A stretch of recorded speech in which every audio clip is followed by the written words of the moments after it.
Hello. So, recently I was in the US, in New York City, and that was my first time in US. Not to mention first time in New York City, and New York City being mentioned a lot of times in movies and sitcoms. It was like a fairy tale to me, being in New York and experiencing everything it had to offer, and also in movies and all. Whenever aliens wanted to attack the Earth, it's always New York City which faces the brunt of the alien attack. And yeah, I was there for 5 days, and there were a lot of expectations. And yeah, I reached the Queen Borough, and I found out that there are five boroughs. Queen's making one of them, and when I reached Jackson Heights, it was like I didn't feel like I was in New York. I felt like I was in a different country. A lot of I could see a lot of Indians, Bangladeshi, Nepali, and even Chinese, Tibetan, Sherpa community, and all. And some roads were also named after them. Even the supermarket and all, where they all belong to the names of Indians and Bangladeshi and Nepalis. So it was a kind of shock to me, seeing this kind of diversity I could mention in a place like US, United States of America. And yeah, one experience I can talk about is the subway trains. And from my friends and colleagues, what I heard was it was very bad. It was old. It was dirty, but uh, I loved it. The subway trains were efficient, and wherever I wanted to go, it reached me there without any problems. So yeah, I really enjoyed the subway trains. And New York is supposed to have the largest subway trains in the world, one of the largest subway trains, and it was amazing to see subway trains going through uh, subway trains going from island to island, below the sea.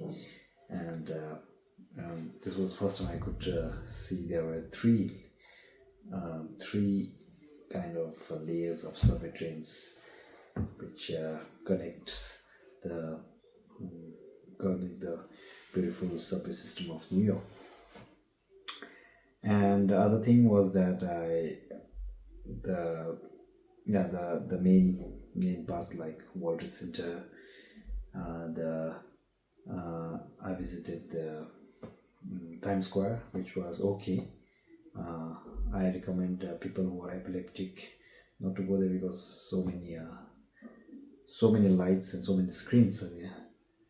And Empire State Building, wow, it was nice to see Empire State Building, and I could remember King Kong, in the movie King Kong, climbing up the Empire State Building with his beloved one. And yeah, I visited Trump Towers also, and it was interesting to see um, Donald Trump's giveaways, not giveaways, but there were things like caps and all, which was Donald Trump being a brand. I think people are buying that one.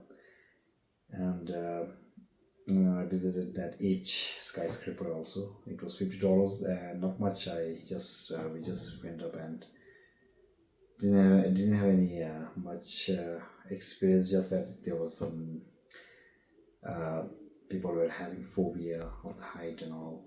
It was okay. I enjoyed that part, but yeah, for $50 I couldn't enjoy that much.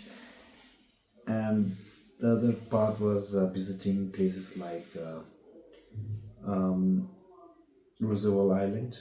It was amazing to see a small island in between Queens and Manhattan. And we also visited the main, the symbolic, the wonder of the world, Statue of Liberty. So well, we didn't go in that island, but we took a boat, and it went around that Statue of Liberty. And yeah, that was enough for me. It was it was nice to see finally the one of the wonders of the world face to face near to me. Another thing I liked about New York was people walking around like headless chicken. Like we were walking around so much every day. We completed our 30,000 steps, and we could see people doing the same. People around. It was like nobody's going to stop for nobody, and yeah, it was interesting to see many different kinds of people. And New York is supposed to be known as the place where highest diversity is there, including the boroughs, Queens boroughs, and yeah, that sums it up. That sums it up.